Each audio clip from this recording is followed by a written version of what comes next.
Bueno, ok, entonces vamos con la última clase de sentidos, de sistemas sensoriales, sentidos químicos, olfato y gusto. Estos dos sentidos se estudian juntos porque sus receptores son similares, son quimioreceptores, son receptores que responden a sustancias químicas, ya sea directamente diluidas en el aire o diluidas en lo que nosotros nos metemos a la boca. Vamos a empezar con el olfato. El olfato es el sentido más primitivo que hay, debido a que es tan primitivo y los animales inferiores no tienen tálamo. Es un sentido una vía sensitiva que no tiene relevo talámico. ¿Okay? Todas las vías, todos los demás sentidos, todos los demás sistemas tienen relevo talámico antes de ingresar al sistema nervioso, y eso hace que sea inmediatamente recibido y percibido por la persona que recibe el estímulo. Si a mí me toca, yo inmediatamente sé que me tocaron, escucho un ruido, inmediatamente soy consciente de ello. Con el olfato ustedes se han dado cuenta que a veces como que uno demora, uno empieza a olerlo, primero identifica qué tipo de olor es, después como que uno tardíamente, obviamente son segundos, se da uno cuenta, uy, sí, algo está oliendo mal o algo está oliendo bien, o a veces tiene uno que hacer el esfuerzo de como de, qué es lo que está pasando, y qué pasó, está oliendo feo, y no, así está oliendo feo, ¿sí? O sea, es una percepción tardía, porque inicialmente el estímulo llega al sistema nervioso central, primero desencadena una serie de respuestas, y luego sí como que llega al tálamo y le avisa, ¿sí? O sea, eso es una respuesta talámica tardía. Eso hace que sea mucho más lenta la percepción. Y es por esa razón que muchas personas mueren, por ejemplo, intoxicadas con monóxido de carbono, porque a pesar de que huele, o por el gas de la casa, a pesar de que huele, si están dormidos o están entretenidos en otra cosa, muy posiblemente el olor va a ser fácilmente, no va a ser percibido como un cambio, ¿sí?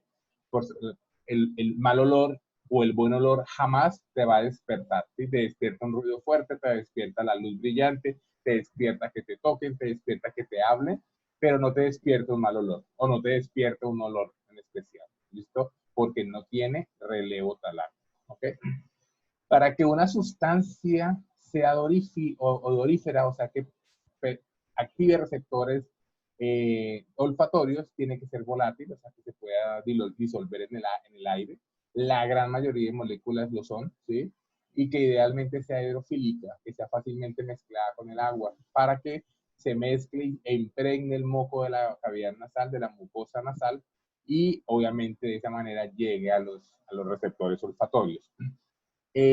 Nosotros los humanos somos de cierta manera insensibles a los olores con respecto a animales inferiores, ¿sí? Por ejemplo, la percepción del olfato de nosotros es mucho menos agudo que el de la rata, que el del gato, obviamente que el del perro, ¿sí? Y eso se explica básicamente a la extensión del el epitelio olfativo. O sea, la cantidad de mucosa de la nariz, la mucosa nasal dedicada a la percepción del olor, no por la cantidad de receptores, ¿ok? O sea, por la cantidad de receptores por área, sino por el área en general. De esta manera, nosotros solamente tenemos 10 centímetros cuadrados de mucosa olfatoria. Una rata, que es mucho más pequeña que nosotros, tiene 15 centímetros. Un gato 20 centímetros, y un perro sabueso, que es uno de los que mejor huele, tiene 380 centímetros cuadrados. Por esa razón ellos son súper sensibles al olfato, muchísimo más que nosotros, ¿ok? Entonces por esa razón somos poco privilegiados con respecto al sentido del olfato, ¿ok? También esto depende de la cantidad de neuronas en el bulbo olfatorio. Los bulbos olfatorios de los animales es mucho más grande relativamente con el de nosotros. Acá vemos, por ejemplo, nuestra cavidad nasal, un corte coronal, en la cual vemos que solamente un pedacito de nuestra porción de la mucosa nasal, en la porción superior de la cavidad nasal, es epitelio olfatorio. En las ratas vemos que es una área mucho más extensa, y vemos en los perros que la totalidad del epitelio olfatorio de su cavidad nasal, que es bastante grande, y aparte de eso bastante arrugado, o sea, permite un área mucho mayor, que eso es lo que explica que ellos tengan un olfato un poco mayor que el de nosotros. ¿Listo? También es importante que la percepción que tenemos nosotros del olfato no solamente se da por la cantidad de mucosa nasal olfatoria que tengamos, sino por determinados olores, ¿no? Hay olores que son mucho más fácil de percibir, como los cítricos, que solamente necesitamos 10 moléculas por 1000 millones de moléculas de aire, o sea, puede haber muy poquitas y aún así percibimos el olor al ácido y el olor a cítrico, ¿sí? Pero en el alcohol necesitamos muchísimas más para poder detectar el olor. ¿Sí? A veces necesitamos como meter la nariz en el alcohol para, ah, sí, ya huele el alcohol. O impregnar el algodón en alcohol y ponerlo directamente en la nariz para poderlo identificar. O sea, depende de cada sustancia también el hecho de que la percibamos más o menos fácil. No se ha logrado en este momento, a diferencia del gusto, que hay unos sabores ya muy bien determinados. En el olfato no se ha logrado clasificar las sustancias odoríferas. Se ha podido identificar hasta 10.000 tipos de olores diferentes, pero no se ha logrado una clasificación. Hubo una inicial hasta 1982 en las cuales se clasificó en 7. Ahora hubo una última intento de clasificación en la cual pues ahí se clasifica en 10. ¿Sí? Un aroma floral, un aroma frutal no cítrico, un aroma mentolado, un olor a quemado o ahumado, olor a podrido, olor leñoso o terroso, olor químico, olor dulce, cítrico y rancio. Esas son como las clasificaciones de los olores. Lo hacen en respuesta al tipo de sustancia odorífera que se encuentra. Por ejemplo, en el pútrido son sustancias altamente ricas en grupos sulfato de azufre. El leñoso y el terroso son grupos altamente ricos en carbono, ¿sí? El floral a acetonas, el dulce a carbohidratos, en fin. ¿Verdad? ¿Solamente se ve mi correo? Ok. No, olvídenlo. Entonces, ese intento de clasificación se ha hecho dependiendo del tipo de sustancia, pero aún así es muy complicado hacerla debido a que hay muchos olores y es muy difícil valorar esa percepción. ¿Okay?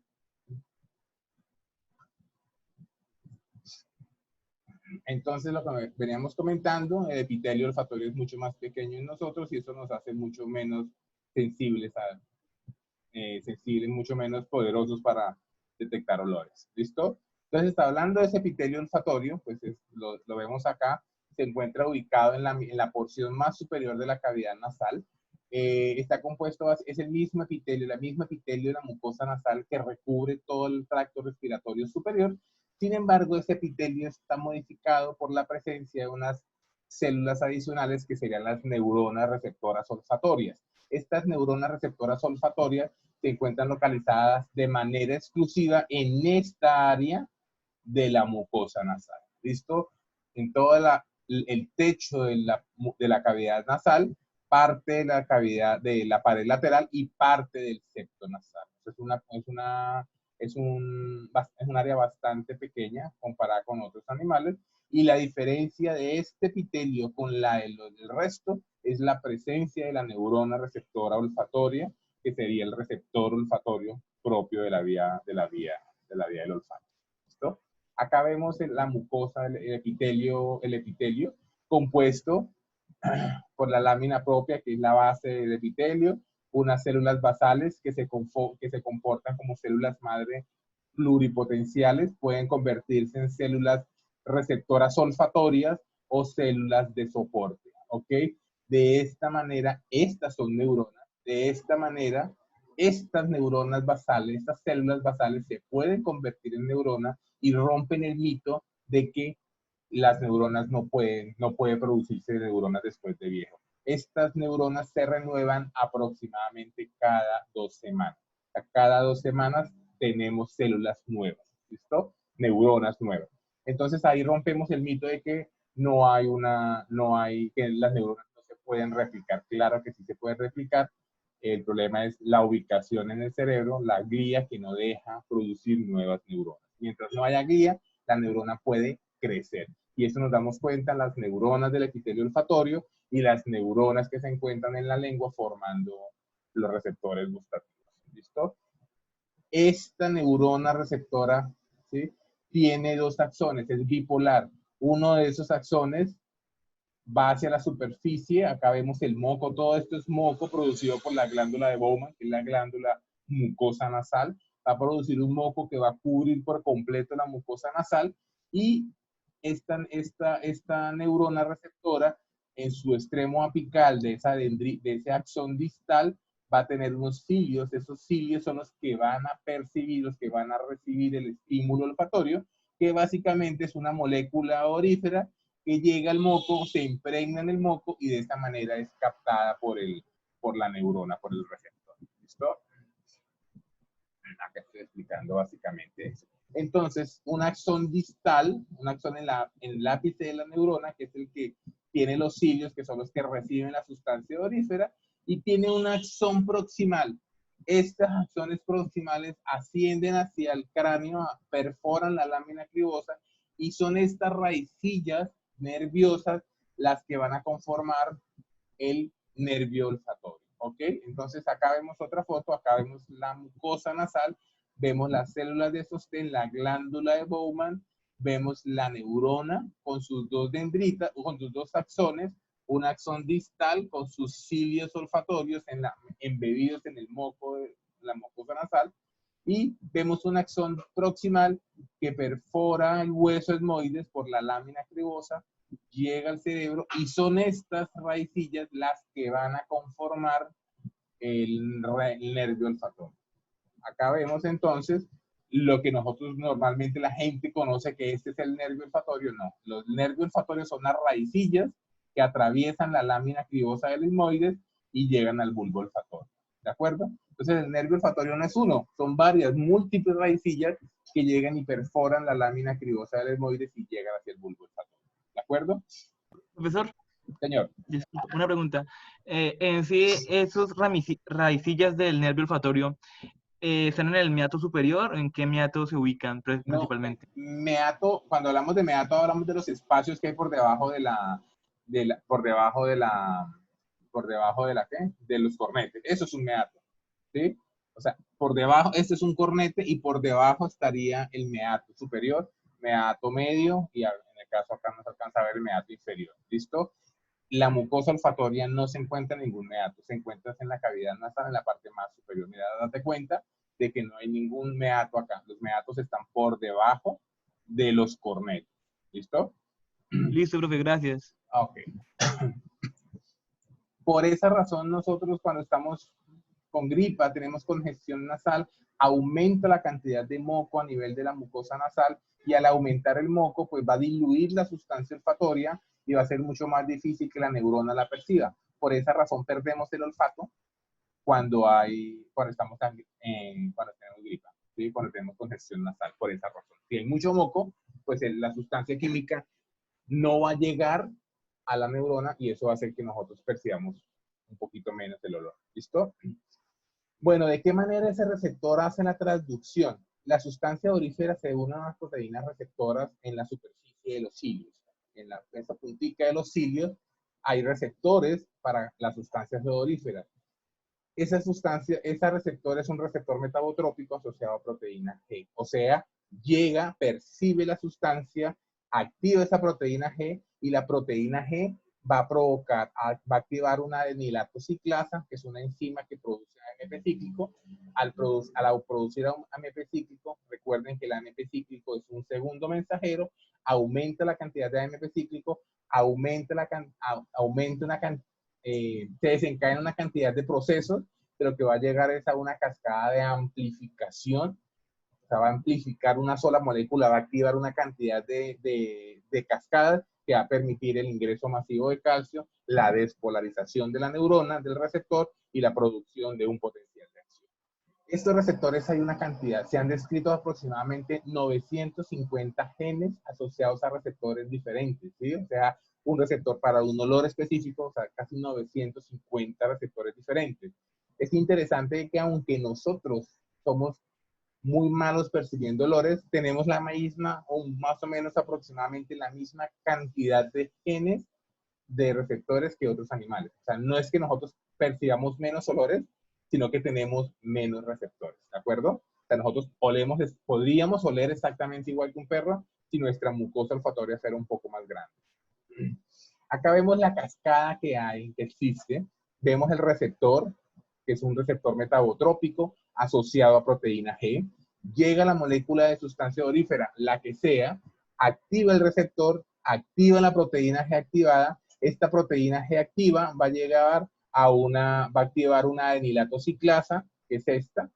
Esa adenilatociclasa activa va a coger el ATP, lo va a convertir en AMP cíclico, que es un segundo mensajero, y ese segundo mensajero va a llegar a abrir un canal que tiene puerta de ligando, o sea, se une el AMP cíclico y se abre y permite la cantidad de sodio y de calcio.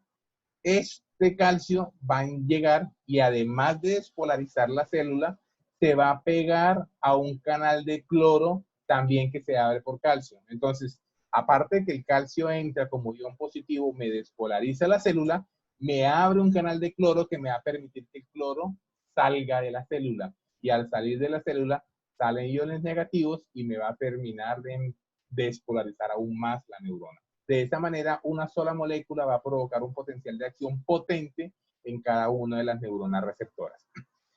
Por esa razón, porque es una descarga muy potente y una de las más poderosas que existe, por eso el olor es tan fácilmente impregna nuestra nariz, porque se siente uno a veces agobiado del olor. Por esa razón, existe un mecanismo de regulación y de habituación. Por esa razón, a veces perfumes muy penetrantes, se los echa uno siente que olió mucho, y al término de unos par de minutos ya uno no siente el olor, aunque está permanentemente durante varias horas. ¿Por qué? ¿Qué es lo que pasa? El calcio, al entrar esa cantidad de calcio, me va a activar una quinasa, o sea, una enzima dependiente de calmodulina, ¿sí? Una especie de calmodulina que se fija el calcio, y al fijar el calcio se activa. Esa quinasa me va a eliminar el AMP cíclico, ¿cierto? O sea, me quita ese AMP cíclico. Si no hay AMP cíclico, pues se cierran estos dos canales, ¿cierto? Y aparte de eso, me activa un intercambiador de sodio y calcio. Es un transporte por medio de un transporte de, se me olvidó el término. Transporte, difusión facilitada, por medio de, activa un canal que hace un transporte por medio de difusión facilitada, aprovechando de que el sodio quiere entrar, entra y esa energía cinética me saca el calcio. De esa manera, hay un ingreso exagerado de calcio, sal, se activan una cantidad de cascadas para potenciar y amplificar el potencial de acción, pero asimismo, inmediatamente ese mismo calcio que entra y activa y despolariza la neurona, me va a empezar a eliminar el AMP cíclico y activar este intercambiador, que lo que hace básicamente es retornar la neurona a su estado basal. ¿Ok? Por esta razón, nosotros nos habituamos al olor. Señora. Qué pena interrumpirlo. Una pregunta. Siempre tenía la curiosidad de por qué las embarazadas tienden a tener un olfato como más atenuado, algo así, ¿puedo decirse? ¿Más atenuado? No. O sea, huelen más, se puede decir, o sea, no sé cómo decirlo. Sí, más aumentado. Básicamente eso es hormonal, pero no es por epitelio olfatorio, es más por percepción a este nivel, ¿ok? Cuando las hormonas alteran la funcionalidad cerebral en muchos aspectos, y las fluctuaciones, los cambios hormonales que existen durante el embarazo son exagerados. Es como si tuvieras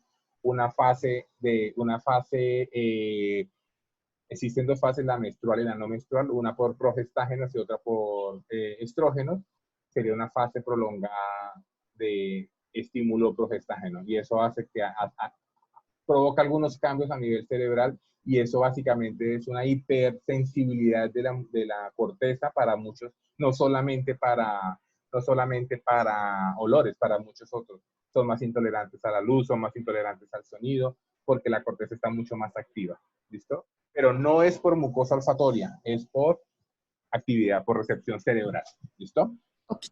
Gracias, bueno, profe. Entonces, por este motivo, por este proceso de autorregulación, nosotros nos habituamos a los olores, y es muy bien conocido como no nos damos cuenta de nuestro propio olor, nuestro propio mal olor, ¿cierto? Como el del mal olor de las axilas, o el mal olor del aliento, a pesar de que lo tenemos y es real, ¿listo? Porque nos habituamos al olor permanente. Si es la misma sustancia estimulando el receptor, básicamente deja de ser percibido.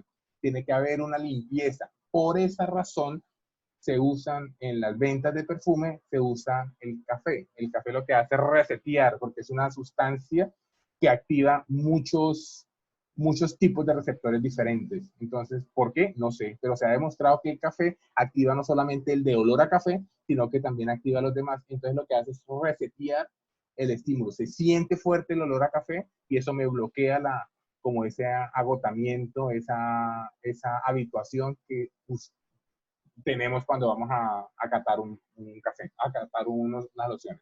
Ya después de la tercera loción todo me vuelve lo mismo.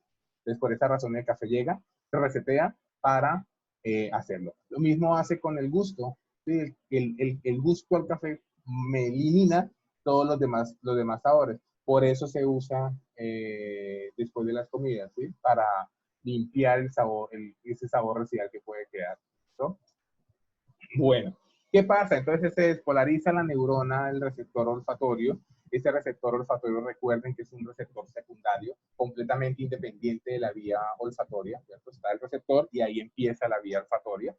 Esas raicillas, las que forman el nervio olfatorio, van y llegan, atraviesan el hueso esmoides, la lámina cribosa y llegan al bulbo olfatorio. Ya a nivel del bulbo olfatorio, ahí llega y recibe la primera neurona de ese circuito. Esta primera neurona se llama célula mitral. La célula mitral es la neurona que recibe ese impulso desde la neurona receptora olfatoria en la mucosa nasal. ¿Okay? Esa unión entre la neurona, acá vamos a adelantarnos un poquito, entre la neurona mitral que está en el bulbo olfatorio con las axones que vienen de la neurona receptora del epitelio olfatorio, van a unir en una estructura compleja que se llama glomérulo, ¿sí? El glomérulo olfatorio básicamente son neurópilos, o sea, una cantidad de conexiones entre una neurona y múltiples axones de las neuronas olfatorias, formando una especie de círculo, como de globo de conexiones. Eso se llama un glomérulo olfatorio y es como el elemento principal básico en el inicio de la conducción olfatoria. Acá vemos las células mitrales, ¿cierto? Y vemos cómo reciben, obviamente que en el dibujo hay 3, pero son muchísimas más, cómo reciben los axones formando como un circulito. Esto se ve histológicamente, acá vemos la cavidad nasal, acá vemos los bulbos olfatorios y nos damos cuenta de estos glomérulos, míralos, ¿sí? Que son sencillamente acúmulos de axones y dendritas en forma circular, en forma de globo, en la superficie del bulbo olfatorio. Esa es la unidad estructural, el glomérulo olfatorio, formado por la conexión entre las raicillas que ascienden del nervio olfatorio y las axones que bajan, las dendritas que bajan de la célula mitral. Es importante porque se llama la unidad estructural, porque es la forma de condensar e intentar integrar el estímulo desde que llega el bulbo olfatorio. Cada glomérulo, cada bolita, cada acúmulo de axones, que es el glomérulo, está conformado por la unión del axón de una sola célula mitral y esta célula mitral va a recibir los axones de aproximadamente 1000 neuronas receptoras olfatorias del epitelio olfatorio. De esta manera el estímulo se condensa en un solo glomérulo, ¿sí? Lo interesante es que cada glomérulo recibe solamente las neuronas que reciben determinado olor. Si yo huelo a café, toda esa cantidad de neuronas que se encuentran dispersas en todo el epitelio olfatorio van a ir a converger a algunos pocos glomérulos sensibles a la percepción del café, al olor a café, ¿sí? Entonces, ese olor a café va a activar solamente unos muy pocos glomérulos y de esa manera va a mandar la información al sistema nervioso central, ¿ok? De la misma manera con los demás olores. Por eso, acá vemos la forma como las células receptoras llegan al bulbo olfatorio, que estaría formando el nervio. Acá están los glomérulos, míralos, acá están en la superficie del bulbo olfatorio. Y acá vemos, siempre vamos a ver en todos los dibujos 2 o 3 colores diferentes. Y vemos un glomérulo de un color, un glomérulo del otro. De esta manera, por ejemplo, digamos que este color verde es el que percibe el café, este es el que recibe el olor a huevo podrido y este es el que recibe el olor a flores. ¿Listo? Entonces, a pesar de que estas neuronas están súper dispersas en todo el epitelio, van a converger dependiendo del glomérulo. O sea, van a conservar una cierta distribución somatotópica en el bulbo olfatorio. Como hay tantos olores y hay tantos genes, tantos receptores diferentes, pues es imposible describirlo, o sea, clasificarlo como lo clasifican otros sentidos. Pero sí en el bulbo olfatorio está organizado básicamente por colores, por olores, ¿ok?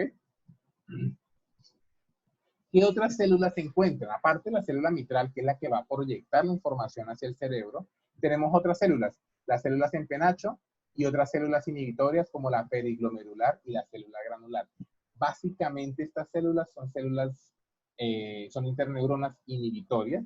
Estas células en penacho se desconoce la razón, ¿sí? A veces comparten el glomérulo con su neurona, con su célula mitral, y hay otra célula adicional que sería la célula en penacho, manda información al sistema nervioso y parece que las células en penacho serían como las que proyectan la información no del estímulo odorífero, sino del estímulo de feromonas, ¿ok? Eso es un concepto que apenas se está empezando a entender, porque hasta no hace mucho las células en penacho no tenían ninguna función clara, pero estaban metidas en el glomérulo, como lo vemos acá. Acá vemos célula mitral y en penacho. Viene siendo más o menos como la misma neurona, pero parece que tienen vías diferentes. Una manda la información hacia la parte de percepción olfatoria y la otra parece que manda la información, es la neurona encargada de mandar como la información de feromonas, de la parte emocional que vamos a ver posteriormente. ¿De acuerdo? Acá vemos nuevamente las células, vemos la célula granular, básicamente haciendo interacciones entre los mismos axones de diferentes células mitrales, y vemos la célula periglomerular uniendo dos glomérulos diferentes. Se desconoce por qué se une entre dos glomérulos de funciones diferentes, de olores diferentes. Muy posiblemente lo que hace es intentar modular, pero son funciones que no están muy claras aún. ¿De acuerdo? ¿Alguna pregunta hasta ahí, muchachos? No, señor. Bueno, ok. Entonces, ya estando en el bulbo olfatorio, percibe el estímulo de la célula mitral y de ahí lo manda hacia el cerebro. Los axones de las células mitrales se dirigen hacia atrás, se van por toda la base del cerebro y forman lo que se conoce tracto olfatorio. El tracto olfatorio es básicamente lo que se desprende en la cara posterior del bulbo olfatorio hacia atrás, va viajando por la base del lóbulo frontal, alojado en este surco, que es el surco orbitario. ¿Ok? Por ahí va el tracto olfatorio. Es el tracto olfatorio y no el error que comete la gente que no ha leído al respecto, que este es el nervio olfatorio. ¿Listo? Entonces, el nervio olfatorio son las raicillas que llegan al bulbo, está el bulbo que es el que recibe y el tracto olfatorio. ¿Ok?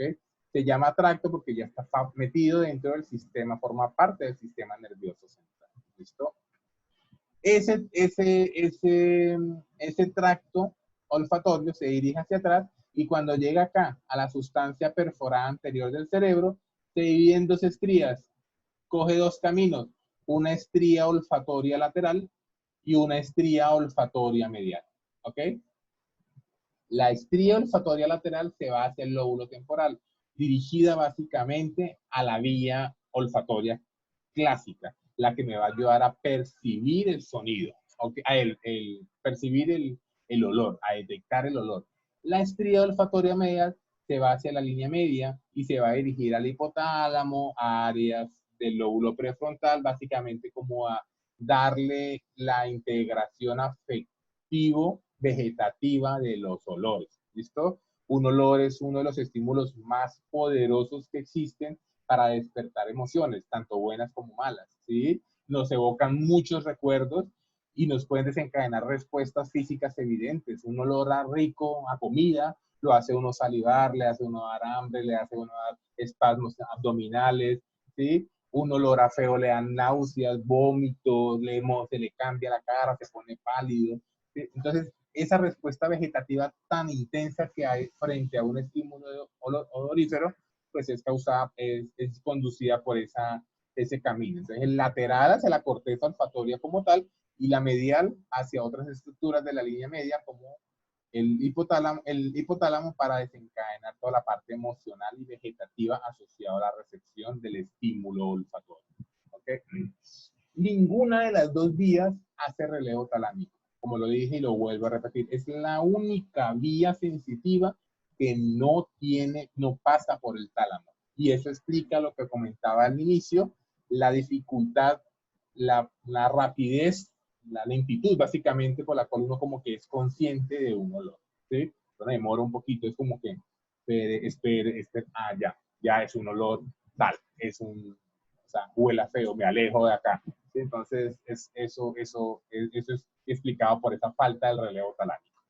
Básicamente acá escribo lo que ya les había comentado. La estría olfatoria lateral va hacia la corteza olfatoria, la primaria, para ayudar para la percepción del olor, o sea, que lo percibo, identificar y llevarlo y guardarlo como memoria olfatoria, ¿de acuerdo? Esa es la función de esa vía, la estría olfatoria lateral. Y la estría olfatoria medial va a llevar información primero hacia el otro bulbo olfatorio. O sea, manda la información hacia el bulbo olfatorio contralateral para hacer modulación y quizá una respuesta integrada, ¿sí? También manda información a la corteza frontal mesial, al área medial, la cara medial del lóbulo frontal. Hay una área de corteza prefrontal encargada básicamente de la parte afectiva, ¿sí? Entonces ahí es donde le mueve a uno los recuerdos, la sensación de placer, de tristeza o de alegría que puede provocar un olor, ¿sí? Y también manda la información al hipotálamo, que es el centro vegetativo por excelencia y es el que va a desencadenar toda la respuesta vegetativa, las náuseas, el vómito, la palidez, la secreción de saliva, bueno, una cantidad de cosas. ¿Listo?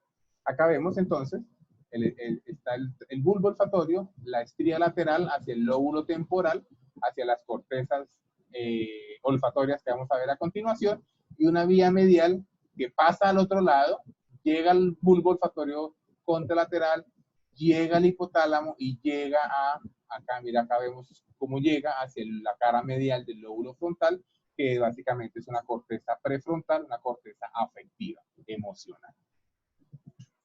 Entonces, ya hay dos cortezas, ya la parte medial la veremos cuando hablemos de emociones, pero vamos a la estría lateral, que es la vía olfatoria clásica, la que hemos venido hablando en todos los sistemas. Y tenemos dos cortezas, la corteza olfatoria primaria y la corteza olfatoria secundaria. La primaria ayuda a percibir e identificar el estímulo olfatorio y la secundaria me va a ayudar a la memoria olfatoria y a integrar esa memoria con el hipocampo. El hipocampo es el encargado de la memoria, también de las emociones, e inicia un circuito que me va a comunicar nuevamente con el hipotálamo. Eso lo veremos cuando hablemos de emociones en las exposiciones de ustedes. ¿Listo? Entonces, ¿dónde están esas áreas? Recordemos un poquito de anatomía. Tenemos acá el uncus del hipocampo, ¿cierto? Tenemos acá todo este giro, que es el giro parahipocampal. Tenemos acá el surco colateral y acá tenemos en la parte más anterior el surco renal. ¿Listo? Entonces, este es la cara inferior del lóbulo temporal, el giro parahipocampal, que al final da la vuelta y se convierte en el uncus del hipocampo. En la profundidad de esta corteza se encuentra el hipocampo, que es la estructura de la memoria y las emociones, pero la corteza que rodea tiene un nombre diferente. La del uncus, la más medial, se llama corteza piriforme, la roja, que es el área de Brodmann 27, que es la corteza olfatoria primaria, la que recibe el olor inicialmente. Y luego tenemos la corteza entorrinal, que es la que está marcada en azul, que es la que está la parte más anterior, el extremo anterior del giro parahipocampal, que sería el área Brodmann 28, que es el área, la corteza gustativa secundaria.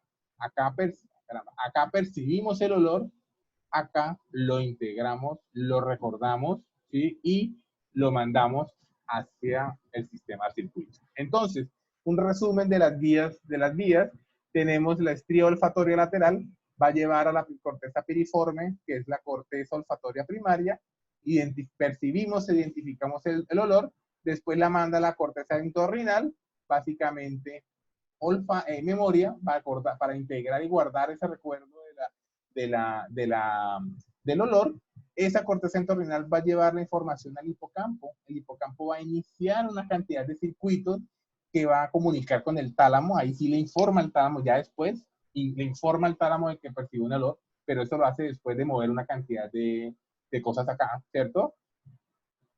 Acá vemos la estría olfatoria medial, la que va hacia la parte medial y lleva la información a la corteza prefrontal, básicamente los aspectos emocionales, ¿listo? Esa información la manda al hipotálamo, a la respuesta vegetativa, y el hipocampo es el que me va a integrar la memoria olfatoria con la parte emocional y la respuesta vegetativa. De esta manera, obviamente, insisto nuevamente, el olfato es uno de los sentidos más poderosos para mover emociones, ¿ok?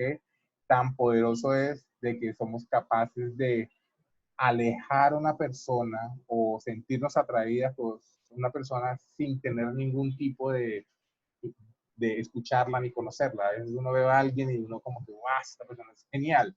Eso es, esa sensación de que te cayó bien, de que hay química, es por feromonas. La persona, o sea, tú respondes muy bien y muy posiblemente es por recuerdos de olores de cosas ricas, ¿sí? Si la persona huele a la loción que usaba tu mamá de chiquito, ¿sí? Muy posiblemente va a mover allá algún tipo de recuerdo, y eso va a influir en que esa persona te caiga mejor o por el contrario te caiga mal sin conocerla. ¿Listo? Eso me explica esa química que tenemos cuando conocemos personas. ¿Listo? Entonces, por esa razón es un sentido súper poderoso para mover emociones. ¿Ok? ¿Alguna pregunta hasta acá, chicos? No, Bueno, señor. dale. Entonces, vamos a completar el olfato con algo muy corto porque apenas está como en un proceso de aceptación a nivel pues, de las grandes autoridades, a nivel de las neurociencias, y es el sistema vomeronasal. El sistema vomeronasal es un sistema olfatorio vestigial, ¿sí? O sea, estuvo en los primeros animales, en los mamíferos, en toda la línea evolutiva, y nosotros lo hemos venido perdiendo. Sin embargo, aún persisten algunos remanentes de ese sistema, inclusive algunas vías o algunas estructuras asociadas. Por esa razón, la nómina anatómica actual incluye al nervio terminal o al nervio craneal cero como parte de un nervio craneal, como el terceavo par craneal. ¿Listo? Es importantísimo los animales inferiores para detectar sustancias odoríferas, para determinar feromonas, identificación de la madre, el bebé cuando nace para identificar la madre, identificar otros miembros de la manada, identificar el sexo opuesto cuando está en celo, ¿cierto? Todo eso hace que que los animales inferiores dependan mucho y tengan un sistema vomeronasal muy bien estructurado.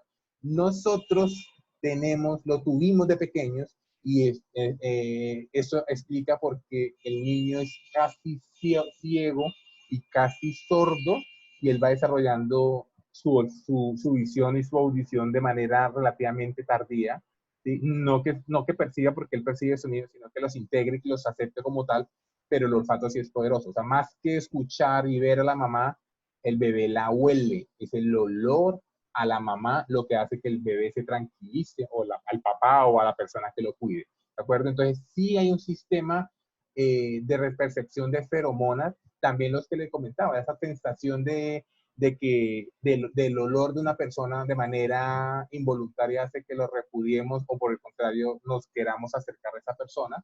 Eso lo hace por medio de feromonas. Y existe un órgano que es el órgano vomeronasal o órgano de Jacobson, que se encuentra de manera ocasional como vestigios hasta en un 8% de los adultos. ¿Okay? Entonces, ese órgano vomeronasal se encuentra en el tabique nasal. Básicamente es una especie como de fosa, una modificación del epitelio nasal a ese nivel, un nuevo epitelio olfatorio, similar al descrito en el otro, en el convencional, pero se encuentra muy alejado, mira, de la cavidad nasal, más cercano a las narinas, y en algunas se puede inclusive ver el espacio y el hueco donde está la mucosa olfatoria, ¿sí? Que es lo que se conoce como órgano vomeronasal o órgano de Jacobson, ¿ok? No se encuentra frecuentemente, pero porque estamos en proceso de quitarnos eso, o sea, parecer la evolución nos está quitando esa vía, ¿sí? Pero otros autores afirman que el tracto olfatorio medial, ¿sí? Ese tracto, esa estría olfatoria medial, forma parte de las vías centrales del sistema vomeronasal, ¿sí? Porque va básicamente a áreas prefrontales, a áreas hipotalámicas, como a todo lo vegetativo, a todo lo que implica la parte emocional y afectiva del estímulo olfatorio. ¿De acuerdo? ¿Tienen alguna pregunta, chicos?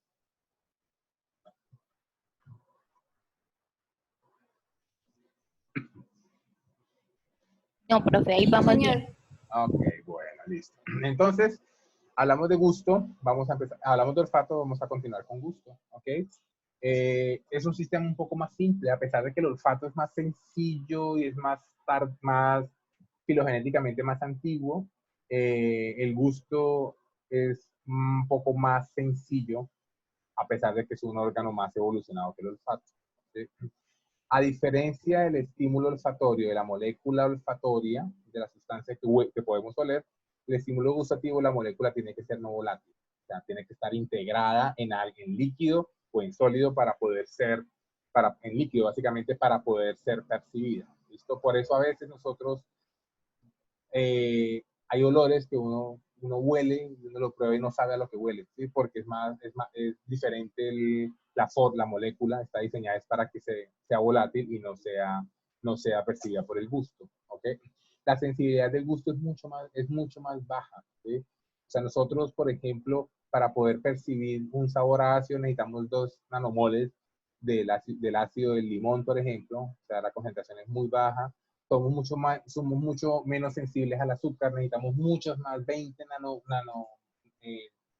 nanomoles de azúcar para poder percibirlo, o sea, necesitamos una carga más alta de azúcar, esto, a diferencia de una sustancia orífera que puede ser percibida con menos de 0,01 nanomoles. ¿Listo? O sea, necesitamos mucha más cantidad de sustancia química para poder activar el gusto que para activar el olfato. Y por esa razón, el olfato básicamente es el que le da el gusto a las comidas más que el verdadero gusto, ¿sí? Quizá la lengua va a percibir si algo es salado, algo es ácido, algo es amargo, algo es... Sí, no más, pero el gusto, saber que el amargo es del café y no de la cerveza, lo da básicamente el estímulo olfatorio. Por esa razón, también cuando estamos mocosos, estamos con gripa, no percibimos el olfato y también nos altera el gusto. Y comemos y como que no sabemos a nada, pero no es porque sea un problema de gusto, sino un problema de olfato. ¿Listo? También es importante que el gusto no está diseñado, a pesar de que coloqué la imagen y uno de los más grandes placeres del mundo es comer y comer bien, ¿sí? El sistema del gusto está diseñado básicamente es para defendernos, ¿sí? Para defendernos y para detectar, está diseñado es para detectar, por ejemplo, moléculas potencialmente tóxicas, como la estrimina. Todo lo amargo, en teoría, desencadena una respuesta repulsiva en todo nuestro tracto gastrointestinal superior. Y entonces, eso está fundamentado, está sustentado porque, por ejemplo, las moléculas amargas, como el café, nuevamente, el café es amargo, como el sabor a la cerveza, como el sabor a algunos químicos, ¿sí? Tienen un umbral mucho más bajo. Por ejemplo, la estrimina, que es un tóxico de una planta, necesita solamente 0,0001 nanomol de concentración. O sea, cosas muy pequeñas pueden identificar que la cosa no va bien y que uno inmediatamente la rechaza. ¿Listo? Entonces, a pesar de que el gusto es un placer que tenemos nosotros, está diseñado básicamente para ayudarnos a defender de lo que nos estamos metiendo en la boca. ¿Listo? Básicamente el gusto se organiza de la siguiente manera. La vía del gusto se organiza así.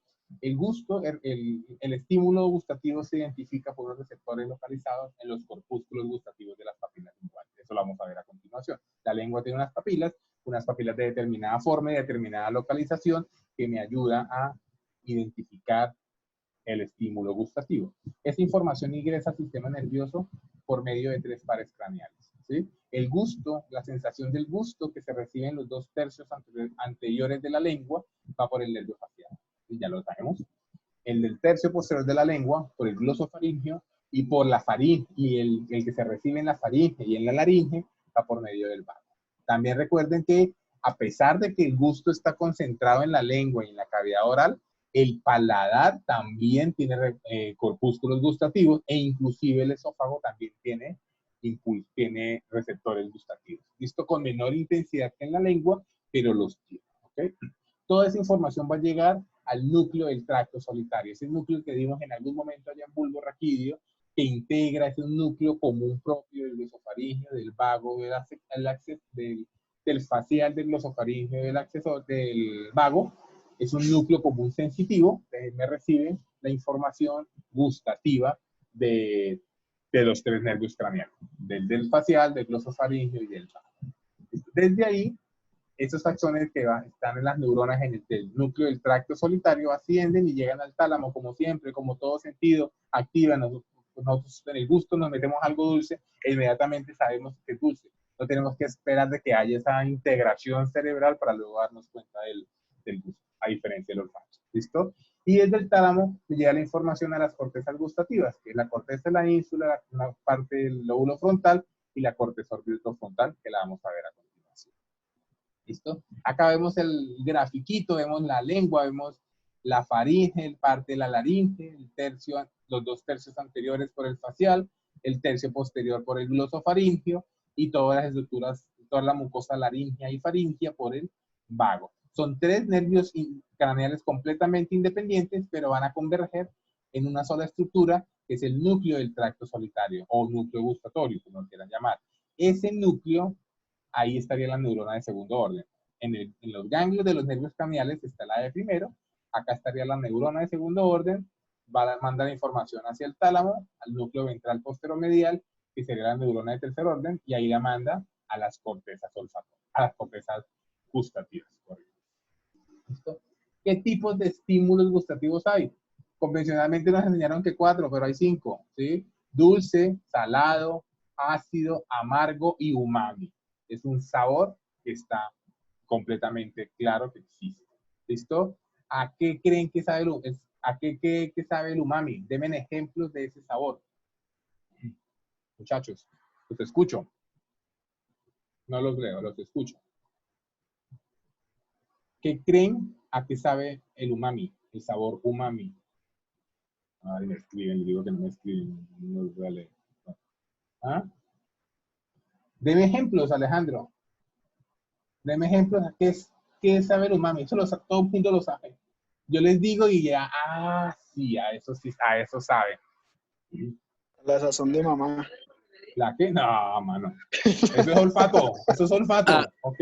A rico, algo de ese, algo que ¿Cómo usted qué? desea, o sea, ¿Cómo? No, señor, no, porque eso no es una percepción de que me por guste. ejemplo, ¿Ah? Un tomate, no. Les ayudo. Umami en pero, japonés se llama delicioso. pues es un sabor Profe, sabroso, Como a pues, champiñones. Pero no es dulce. es un sabor Profe, placentero, independiente de No es cualquier. placentero. Profe, El eso ya placer sería pues Guacamole. más de lo que le guste a uno. No, señora. Del resto. Lo que le guste a uno, porque a mí, por ejemplo, no me gusta la A remolacha. guacamole. A mí el amargo no tendría por qué gustarme, y la cerveza es deliciosa y el café es muy rico sin azúcar, ¿sí? El placer y el Empanada gusto con va hacia guacamole. acá, va hacia acá. No, el umami les ayuda un Como a poquito más. champiñón.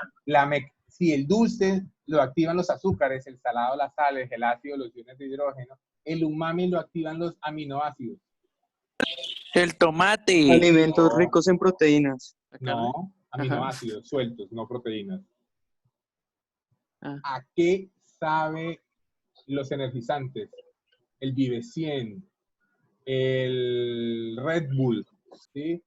A mí me saben a gomitas. Dulce a gomitas, ¿sí? Es un sabor dulce penetrante, ¿sí? ¿A qué sabe el azúcar de mentiras? El que viene con aspartame, el que viene con glutamato, que no es azúcar, sino es un endulzante artificial. Ese sabor dulce, pero que en cantidades exageradas puede ser amargo, llega a ser amargo. Ese es el sabor umami. ¿Listo? El sabor causado por los aminoácidos y tiende a ser percibido en dosis bajas como dulce, pero si aumentamos su concentración, empieza a aumentar la molestia, la sensación deja de ser dulce, pasa a ser amargo, ¿sí? Otra sustancia que clásicamente tiene son los dulces artificiales. El bombombón tiene un sabor dulce, pero es un sabor dulce diferente, penetrante, ¿sí? ¿Qué otra sustancia puedo yo decirles? Básicamente es esas algunas sales especiales que se usan para cocinar carnes, que le dan un sabor, le potencian el sabor. Todos los potenciadores de sabor tienen aminoácidos y eso ayuda como a darle, a potenciar el sabor, ¿sí? Sino que es que a dosis bajas, dependiendo de la dosis, yo puedo modificar la percepción, ¿listo? Entonces, eso es el sabor umami y es causado, es determinado por aminoácidos, taurina, aspartame, glutamato, en fin. Ustedes lean, por ejemplo, la Coca-Cola en general tiene mucho de eso. Los endulzantes artificiales tienen mucho de eso, ¿sí? Y eso causa que sea un sabor diferente. La Coca-Cola normal y la Coca-Cola cero saben diferente, ¿sí? A pesar de que son dulces, ¿sí? Y hay personas que les gusta más la cero, ¿no? Sí. Y hay personas que les gusta más la original, ¿sí? Pero básicamente es esa la diferencia. El dulce de la Coca-Cola porque es azúcar pura y el dulce de los químicos que se le echa para que sepa dulce, que es el sabor umami, ¿listo? La Pepsi sabe más a umami que a dulce, ¿sí? Es como la diferencia para que ustedes me entiendan qué es ese sabor umami. Son 5 sabores. A diferencia del olfato, que hay una cantidad y no se sabe, no se puede clasificar, acá sí. El gusto es súper básico. Solamente me identifica si es dulce, si es salado, si es amargo, si es ácido o si es umami, no más. ¿Listo? Entonces, como les decía, el sabor, la diferencia del amargo de la cerveza al amargo del café, lo da es el olfato, no el gusto. ¿Listo? El gusto solamente me dice es amargo. ¿Sí? La diferencia entre el arequipe, el chocolate tiende a tener un trazo entre dulce y amargo, ¿cierto? La diferencia entre los dos sabores lo da es el olfato, no el gusto. ¿Listo? Entonces es importante que quede ese término claro. El olfato es el principal determinante de la percepción de los sabores que nos conocemos nosotros. ¿Listo? Básicamente el gusto lo que nos identifica es que algo es salado o dulce para modificar la cantidad de secreción del saliva, por ejemplo, para ayudar a diluir el estímulo si es muy fuerte. En el ácido, por ejemplo, si es muy amargo, rechazarlo. ¿Cierto? Nosotros sentimos algo amargo y lo primero es como que, sí, para afuera.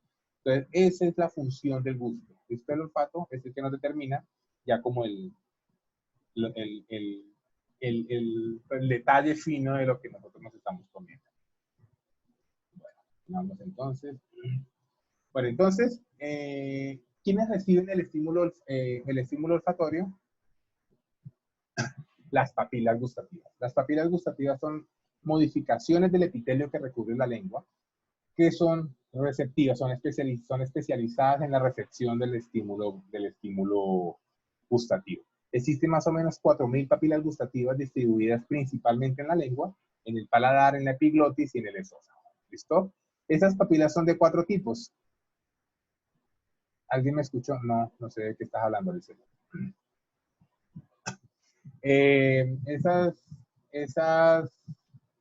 ¿Por qué? ¿Qué pasó, Lisette?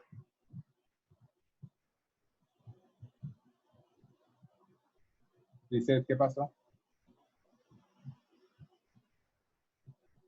Por eso te estoy preguntando. Tiene la pregunta. No te escuché, Lisette.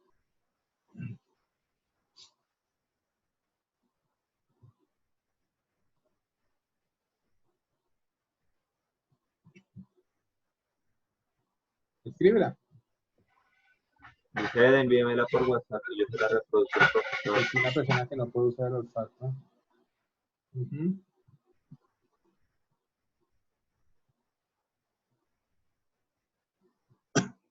Sí, claro que sí. Por esa razón, por esa misma razón, nosotros perdemos el olfato y el gusto de manera en bloque, ¿sí? Cuando estamos congestionados, ¿cierto? Cuando estamos con gripa, la percepción del gusto, del sabor de las comidas es diferente, pero no porque te afecte el gusto, la lengua no tiene nada que ver ahí. El problema es a nivel olfatorio, ¿sí? Otro ejemplo, me golpeo la cabeza, tengo un trauma craneoencefálico, me golpeé acá de frente, me fracturé, sí, se me fracturó la lámina cribosa del esmoides, que es muy delgadita. Cuando ustedes vieron anatomía, se dieron cuenta que esta parte del cráneo es una lámina súper delgadita y se puede fracturar con facilidad. Al fracturarse se llega a todos los raicillos de los nervios olfatorios y puede provocar anosmia, que es la pérdida del olfato, ¿sí?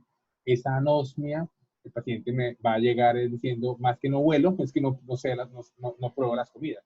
Y yo como médico sé que si el síntoma que me dice el paciente es que no sabe las comidas, yo tengo que buscar es un problema a nivel olfatorio y no a nivel del gusto, ¿sí? La percepción del gusto, si yo pierdo el gusto, me explico, se me daña el nervio facial y no tengo percepción de gusto en la lengua, el paciente sabe seguir saboreando las cosas, que va a ser un poquito menos el impacto en el gusto, pero él sigue buscando y sigue diferenciando el café, la cerveza, el chocolate, el arequipe, ¿sí? Lo sigue identificando, pero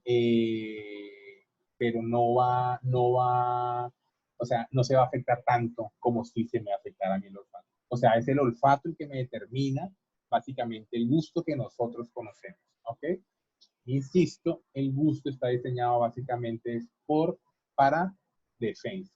Si algo es muy salado, si es muy dulce, si es muy amargo, detener la deglución o por el contrario, aumentar y acelerar la cantidad de secreción, aumentar la producción de saliva para mejorar la digestión, ¿de acuerdo? Entonces, esa es la función del gusto. El gusto que nosotros conocemos es básicamente por el olfato. Listo, dice. Bueno, entonces existen 4.000 papilas distribuidas en lengua, distribuidas en el paladar, en la epiglotis, en el esófago, ¿sí? Existen 4 tipos de papilas. 3 de ellas son gustativas, las otras básicamente son de tacto, ¿sí? Las papilas circunvaladas o caliciformes, que son las grandotas que nos vemos en la parte posterior de la lengua, ahora las vamos a ver.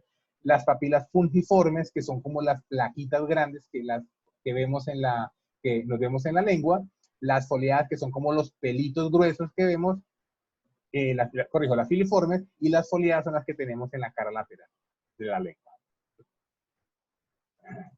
Acá vemos estas, que son las caliciformes, que están distribuidas, están ubicadas en la parte posterior en forma de V, ¿cierto? Tenemos las foliadas, que son acá como unos pliegues, como unas agallas, diría yo, en el borde lateral de la lengua, ¿cierto? En esta parte.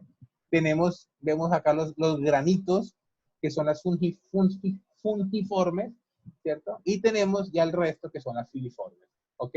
Que esas filiformes le dan la textura a la lengua, pero no tienen función gustativa, ¿de acuerdo? Yo creo que ustedes todos estarán sacando de la lengua y mirándose cuáles son los tipos de papilas. ¿Listo? Son 4 papilas, 3 de ellas son gustativas, las caliciformes, las fungiformes y las foliadas. ¿Listo? La pregunta por chat. Okay. Acá vemos entonces la forma como están. Mire la forma de las circunvaladas en forma como un botón, ¿sí? Grandote. Las foliadas son folios, son hojas, son como agallitas que están en la cara lateral de la lengua. Las fungiformes, que son como formas de hongos, como grandecitas. Y las filiformes, que es la que le da la textura rugosa a la lengua, pero no tienen ninguna función gustativa. Son solamente las 3. La función gustativa de una papila básicamente recae en los corpúsculos gustativos. Si nos damos cuenta, en casi todas las papilas hay un espacio, como un surco, una zanja en donde se acumula la saliva y donde está impregnado. O sea, eso ayuda a que la papila se impregne del sabor que estamos masticando, que estamos comiendo, de la saliva que tiene la sustancia química que vamos a saborear. Y ahí en esa profundidad vemos esto que se llama el corpúsculo gustativo. El corpúsculo gustativo es el órgano que percibe el estímulo gustativo. Básicamente, estos corpúsculos gustativos están conformados, mírenlos, acá están en la profundidad de esa papila, ¿cierto? En la zanja profunda, y básicamente están conformados por todo esto epitelio. Esta es la superficie de la lengua, hay un poro gustativo, y acá vemos el corpúsculo, que son conjunto de células tanto gustativas como de sostén en forma de como un ramillete, ¿cierto? Estos axones, esas células gustativas tienen unas microvellosidades, todas se agrupan y salen en un poro gustativo, en un huequito muy chiquito que tenemos en las papilas gustativas. En cada papila tenemos muchísimos por cada papila, y esos son los que van a percibir, es la puntica de la dendrita de la neurona receptora a nivel de la papila, que es la que va a estar en contacto con la saliva y con la sustancia química en la cavidad oral. ¿Listo? Ese glomérulo, ese corpúsculo gustativo, pues va a estar en todas las papilas, tanto en las caliciformes, en las foliadas, en fin, pero hay áreas de la lengua que van a tener mayor sensibilidad a determinados sabores, ¿sí? Por ejemplo, sabemos que en la punta de la lengua es mucho más sensible al sabor dulce y al sabor umami, ¿cierto? La escala lateral es más al ácido y al salado, y la parte posterior de la lengua al amargo. Pero eso es un concepto pues muy básico. Toda la lengua, todo el paladar, toda la epiglotis capta sabores de igual manera, pero hay mayor concentración de receptores para dulce y salado en la punta, para los ácidos y salado, dulce y umami en la punta, para ácido y salado en la lateral y en la parte posterior. No hay una distribución somatotópica cortical. Es el único sentido que no tiene distribución somatotópica. O sea, llega a la corteza y ahí se pierde. O sea, sabemos, percibimos, pasa por el tálamo, identificamos el sabor, pero no hay una área de la corteza específica, por ejemplo, para el dulce. ¿Listo? Entonces eso pues rompe como el esquema de que hay una distribución somatotópica desde la lengua, porque no la existe. Acá vemos más o menos la distribución, pero es importante, y sigo aclarando, de que toda la lengua es sensible a todos los cinco sabores.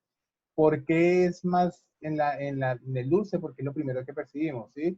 Si nosotros empezamos a comer y lo primero que metemos es la lengua dentro de lo que estamos comiendo y nos sabe a dulce, pues esto nos va a estimular la corteza cerebral para que sigamos comiendo. Por eso el dulce es tan adictivo, porque es lo primero que se va a percibir, ¿sí? Y aparte de eso, pues se necesita mucha carga de dulce para percibir el dulce. Entonces, obviamente eso aumenta nuestro apetito, ¿sí?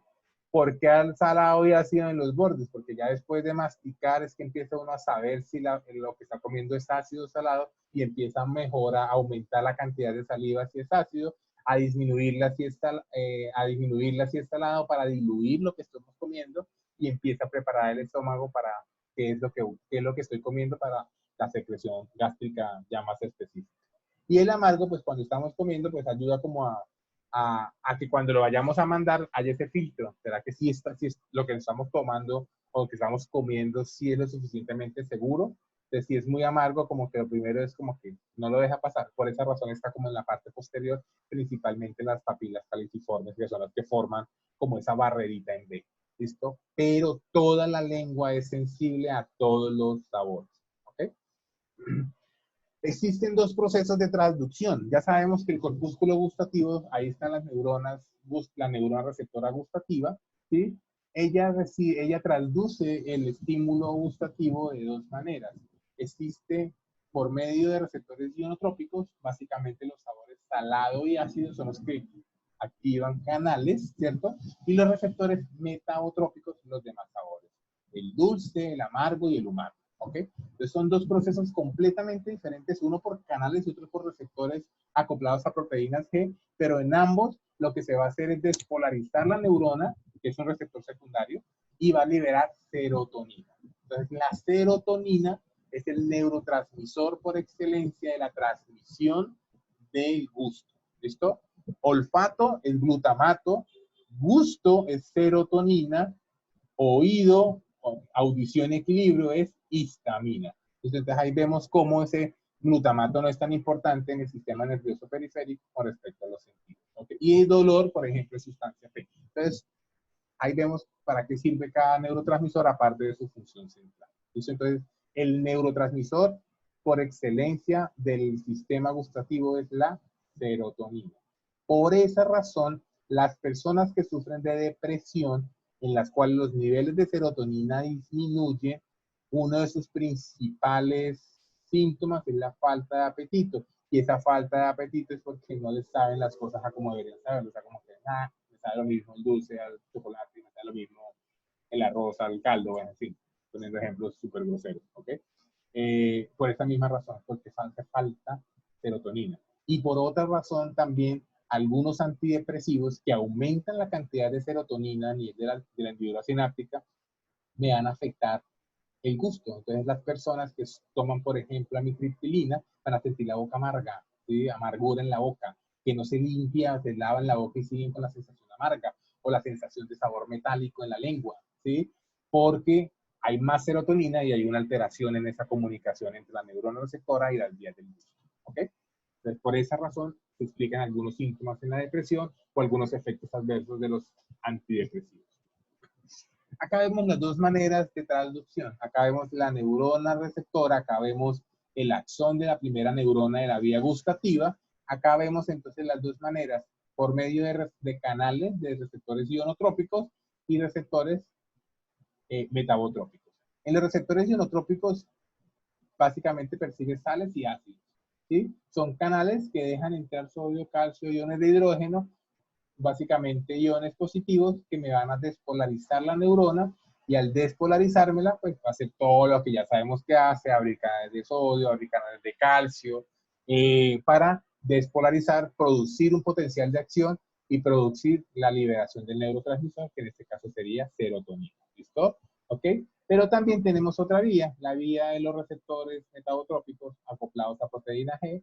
La proteína, la molécula gustativa se pega al receptor, activa el receptor, activa la proteína G, y esa proteína G va a llegar y va a producir unos segundos mensajeros que me va a abrir un canal de calcio. Y ya el calcio hace lo que tiene que hacer para producir todo el proceso de despolarización. Entonces son dos mecanismos completamente diferentes, pero que van a hacer exactamente lo mismo, y es básicamente permitirle el ingreso de iones de sodio, potasio, sodio y calcio para despolarizar la neurona receptora. Entonces, esos receptores ionotrópicos me van a percibir dos sabores: el ácido y la sal, el sabor salado. ¿Ok? Básicamente no se consideran receptores.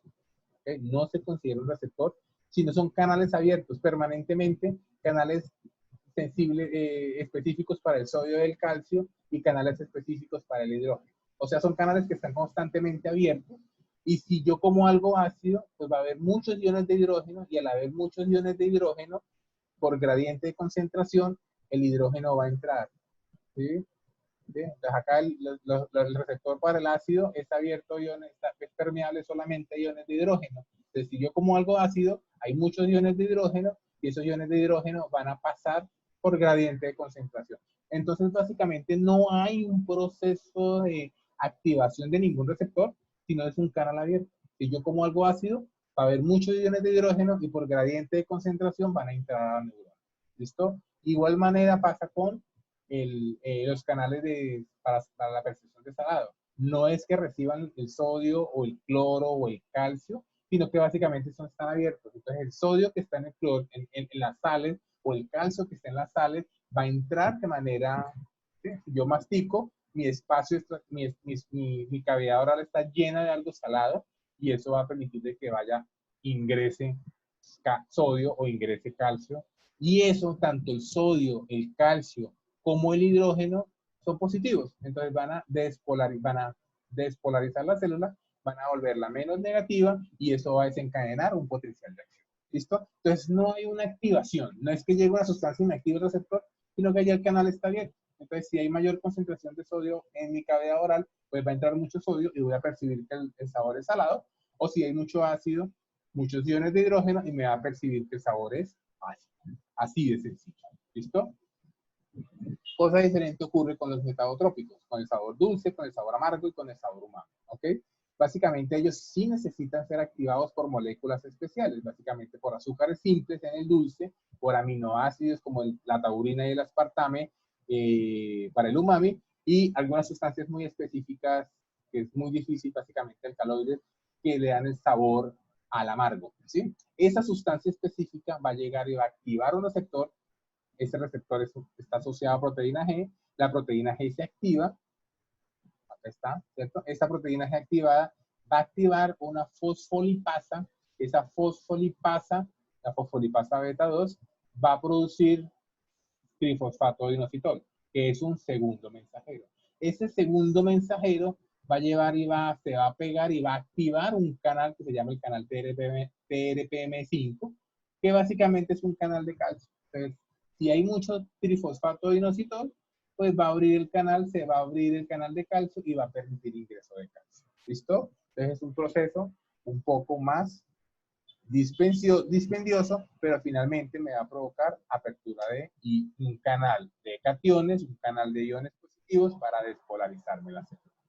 ¿Listo? ¿Claro hasta ahí, muchachos? ¿Alguna pregunta?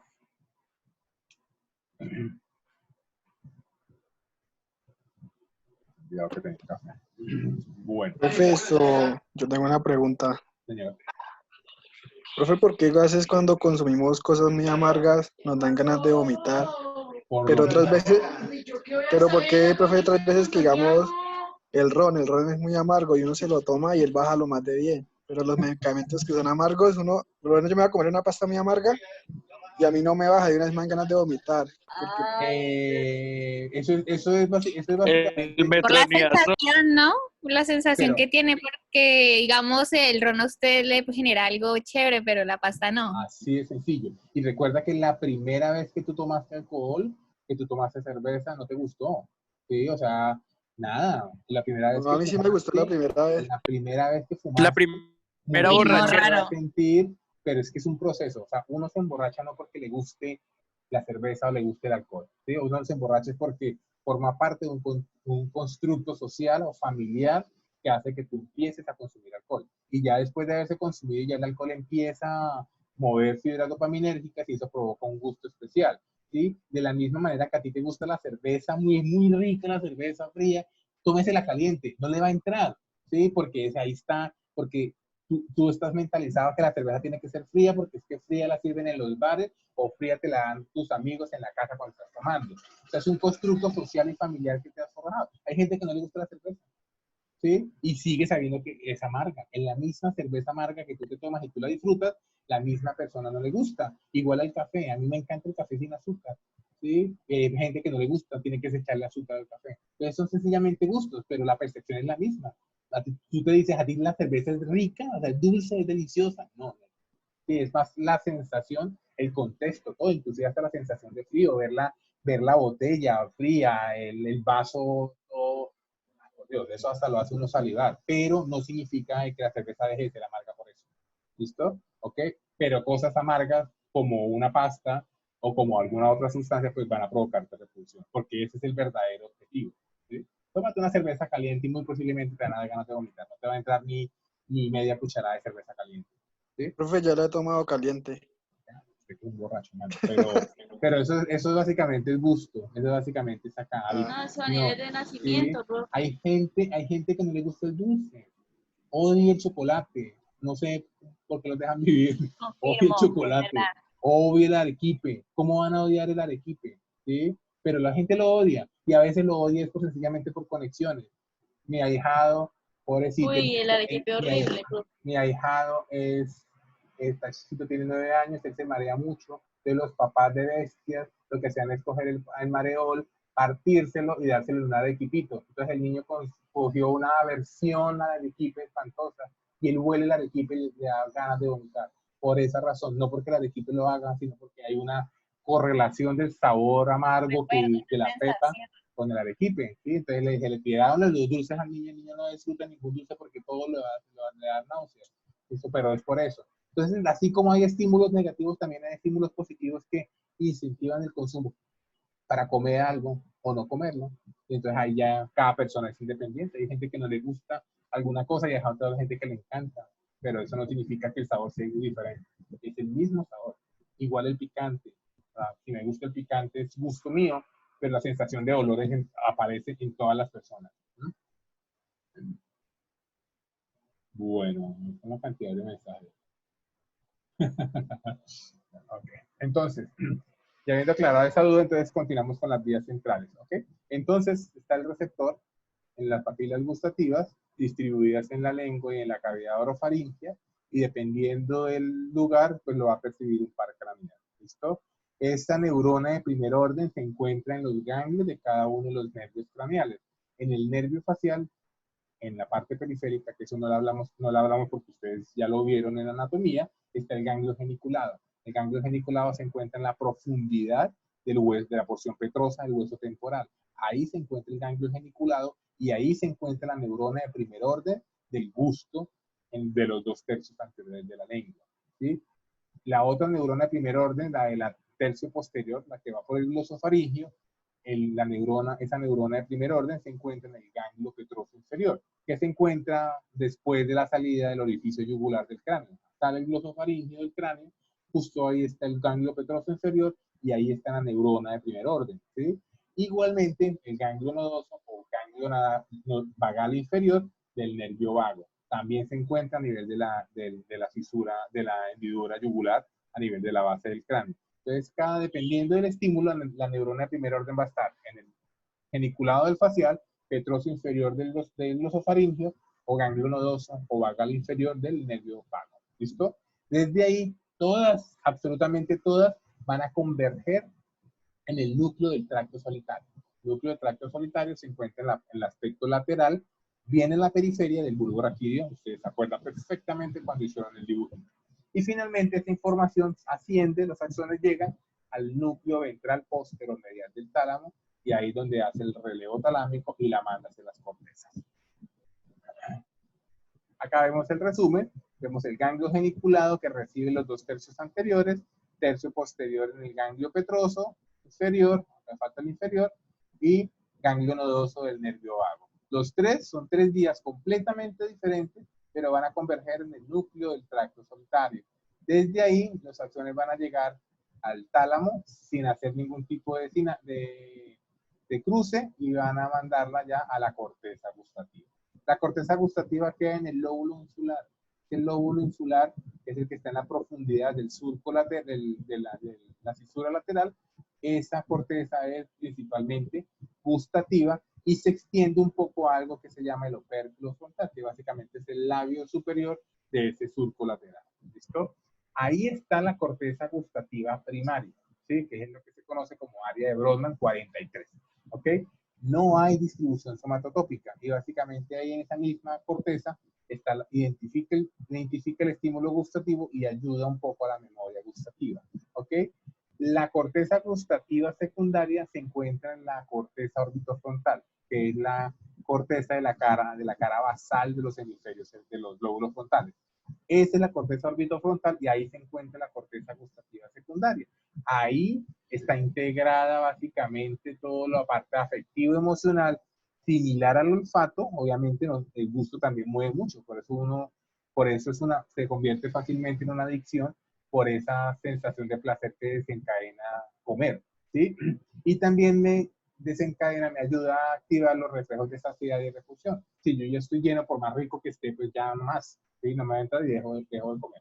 ¿Listo? Entonces, esa corteza gustativa, más que de memoria gustativa, lo haces para toda la parte de integración afectiva, la integración emocional y todo lo de sensación de llenura, o de llenura, o por el contrario, de que me hace falta más. ¿Listo? Bueno, muchachos, ¿alguna pregunta? ¿Alguna duda? ¿Algún comentario? Profesor, las personas que son catadoras, ellos no se mandan el producto que están catando por la sensibilidad que tienen en la faringe, o por qué no se mandan el producto, ellos lo escupen. Porque pues se llenan, básicamente. O sea, si yo soy catador de vino, yo tengo que probar el vino para el sabor, pero si yo me lo tomo, me voy a emborrachar, ¿sí? O sea, o me voy a llenar si es comida, ¿sí? Entonces ellos tienen sencillamente que probarlo, lo tienen que escupir. No es por nada más, sino lo saboreo, que es mi función, y lo boto. ¿Qué tal un catador de vino tomando vino, Moricho? O sea, sale súper borracho de su trabajo. Si no ves que yo he escuchado que si ellos se lo mandaban, como que el saborcito les quedaba en la boca todavía. No, en absoluto, no, eso es mentira, no. ¿No? O sea, Listo, no, profe. ellos no. Y ahí es donde sirve el café, por ejemplo, que es una sustancia amarga, tiene unos receptores metabotrópicos bastante diferentes y hace que se bloquee todos los demás estímulos. O sea, si yo llego y hiperestimulo con café, pues voy a intentar como a resetear todos esos receptores. Igual pasa con el olfato. Por eso en las tiendas de lociones siempre hay un cosito de café para oler, para neutralizar los olores y volver a empezar de nuevo. ¿Listo? Pero ellos lo que hacen es hacer el buche para llegar y estimular la mayor cantidad de receptores de lo que están tomando, y luego lo escupen. No es porque escupirlo no tendría por qué, porque ya la sensación te quedó, ¿sí? Ellos tienen estos útiles porque la función no es tomársela, la función es probarla. Se llevan a llenar. Sí, profe, gracias. ¿Listo? Ok. ¿Alguna otra pregunta, chicos? Bueno, pues nada, nos vemos entonces la otra semana. La otra semana, el martes, el examen. Incluso de que no me vayan a poner problemas para subir notas. Ese mismo martes ya les tengo todas las notas listas, se los prometo. De tal manera de que revisamos notas y ya puedo pasarlas el martes en la noche o el miércoles en la mañana. ¿De acuerdo? O sea, se quedan en el examen, revisamos de una vez las notas y hacemos para poderla pasar lo más pronto posible. ¿Listo? Caramba, chat.